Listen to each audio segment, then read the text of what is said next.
Okay, okay. it's Thursday evening. I'm going home, yay! I'm tired. It's been a long week. It's quite sunny earlier. Actually went to the pub at lunchtime. Don't normally do that. No alcohol was taken, just in case you was wondering. I was tempted to. You see people drinking, I said, no. I have to keep my mind alert for my job, so.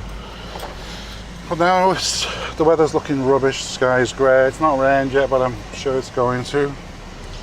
The computer tells me, well, what does it tell me? It tells me it's a disaster. 32 minutes on the short urban route, 45 minutes on the motorway. It's dreadful. Summer driving is well and truly over. I'm a bit later coming out as well, which is a bit annoying. I had to do some things before I left, which, just took too much time, to be fair. I have a phone call at whatever time the hell it is, 5 o'clock, about half an hour from now, that I have to do. Should be interesting. I'm not going to say too much about it. Maybe afterwards, if I'm feeling that way inclined. Looking at the traffic, I might not make it, but I'll take it from the car if I have to. It's quite comfortable. I've got the aircon on. I've got enough fuel. It's comfortable. If it rains, I'm not going to get wet. So it's all good, isn't it? Just trying to get out onto the main road. It's busy. It's very busy. There's definitely it's gone up a notch, the amount of traffic on the roads, and I think I might be getting out here now. There's a cyclist coming.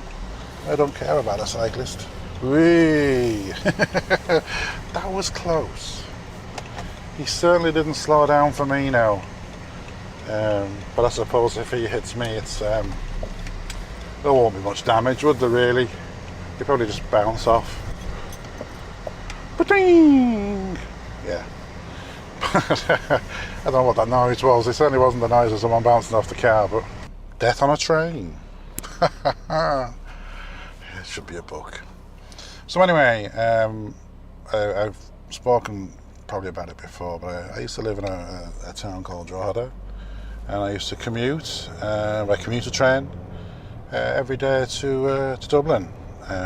There's a street in Dublin called Pearse Street, and a railway station called Pearse Station. And it was handy because I worked just across the road from the station. The train used to take about an hour and a quarter, hour and a half. I never used it efficiently. I pretty much would zone out, look out the window, keep myself to myself if I could. I'd always try and get a seat. I always got big guys sitting next to me, and I squashed to hell for an hour and a quarter, and I hated it. I didn't like being next to that many people, the general public. I mean, they're all right. I did learn something very interesting, that people don't smell anymore.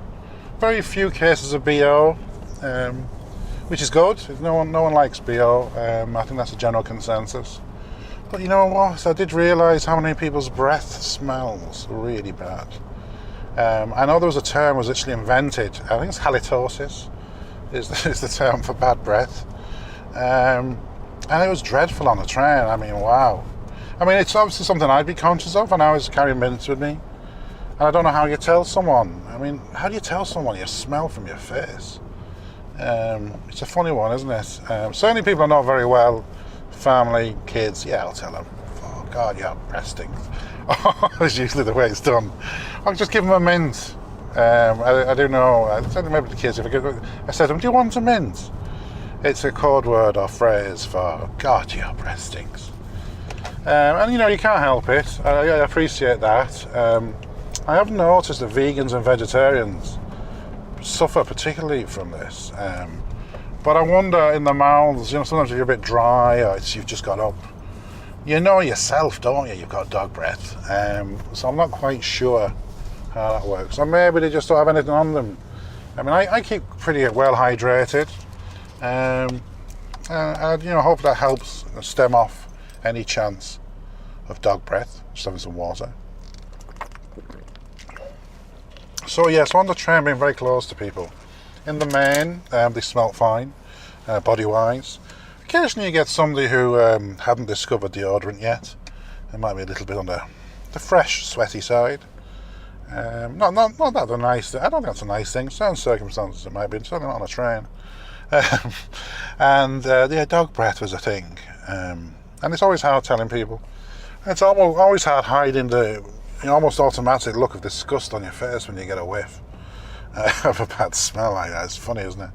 So I did notice on the train being close to people there's quite a lot of dog breath around. I'm not saying across the board, but every so often, yeah, it hit you like. So I aimed to sit down on the train. I'm quite a polite person most of the time, but I would try and barge my way to a seat if I could. I know people often say, what about, old people and, the infirm, whatever. I always find they were the easiest ones to push out the way to get a good seat, so. I mean, you didn't want to argy-bargy with some big muscly fella who could actually, swat you like a fly. You had to pick the weaker ones around to push out the way to make your way to the seat. Not that I ever did that, of course, because I'm too well-mannered.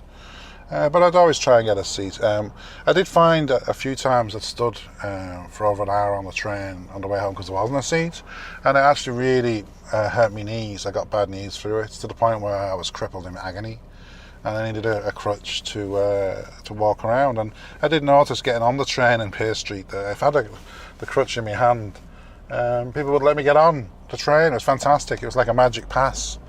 Like a magic disabled pass, let this guy on, and everybody was real polite. They would wait until I got on and sat down, and it was an amazing thing. I mean, it's the point now where I'm saying to myself, maybe I should get a fold-up crutch that people need to catch the train and don't want any hassle getting a seat. Just whip it out and hey, let me on. It sounds terrible, doesn't it? But to be honest, I was in some pain and some disability with it. And it was nice to have that, people let me sit down. So I never did any work on the train. I think once I had to get my laptop out, and it was a nightmare. I was probably on call or something stupid and had to do a few things, but it was awful. It really was. But anyhow, most of the time I didn't do any work. I'd look out the window, see what was going on outdoors. Sometimes I just wished the train would go quicker. Oh man, it was just a pain. So anyway, for a couple of years, I got the train backwards and forwards, and it was one. I think it was in winter time. I don't know why I'm thinking around my birthday. My birthday's November the 3rd. In case you're wondering, November 3rd makes me a Scorpio. So basically, I was on the train home, and as the train got nearer to Drogheda, it got emptier and emptier. A lot of people got off at Balbriggan, which is like the commuter sort of belt for Dublin. The Drogheda is quite popular now.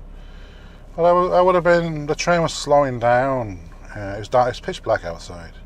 I was sitting on. If you imagine the train going forward, I was on the left-hand side of the train, roughly the middle of the carriage, not right in the middle, but towards the middle, near the window. I was sitting there minding my own business, and so the train it started to slow down for Drogheda, so it wouldn't be too far away. It was pitch black. Couldn't see outside, but it was close, I think, to a housing estate. There'd be a hedge or something, or quite a tall thing between the railway line and the housing estate, but it was fairly close to that. And within an instant, it happened. It was like, it just, boom, happened, out the blue.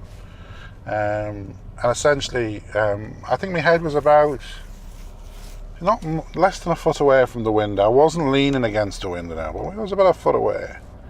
And there was this almighty bang. I think I noticed the bang first. I wasn't looking out the window at the time, but it was like a gun going off next to me ear. That's how loud it was. Anyway, as I turned, I could see that somebody had threw a rock at the train. and it literally was a perfect aim, perfectly in line with my head. And the glass of the window shattered instantly, but didn't come into the train. And the reason it didn't come in, there was like a plastic sheet. It's thicker than acetate. It was quite a thickish, but it was cheap. And obviously this was stuck on the inside of the glass for a reason. And I just proved what the reason was. It basically had stopped the rock penetrating the glass completely and hitting me and killing me. Sounds a bit melodramatic, doesn't it? There would have been death on the train. It would have been me. I'd have been dead. I'd have been killed because, I mean, obviously the plastic saved the day and it didn't crash into the train. If the train had been going towards the rock, as this was actually, the angle of it looked like the rock was thrown fairly close, but in the same direction as the train roughly. So I believe that reduced the impact a little bit. I think if they'd have thrown the rock towards the train's direction, it would definitely have come through, and I don't think the plastic would have held it. So that's how I nearly got killed on a train, minding my own business. And it was very close to my head anyway. And I still remember the bang, because it was out of the blue. It wasn't expected, and yeah, it did considerable damage to the glass. But I was saved by a very thin piece of plastic.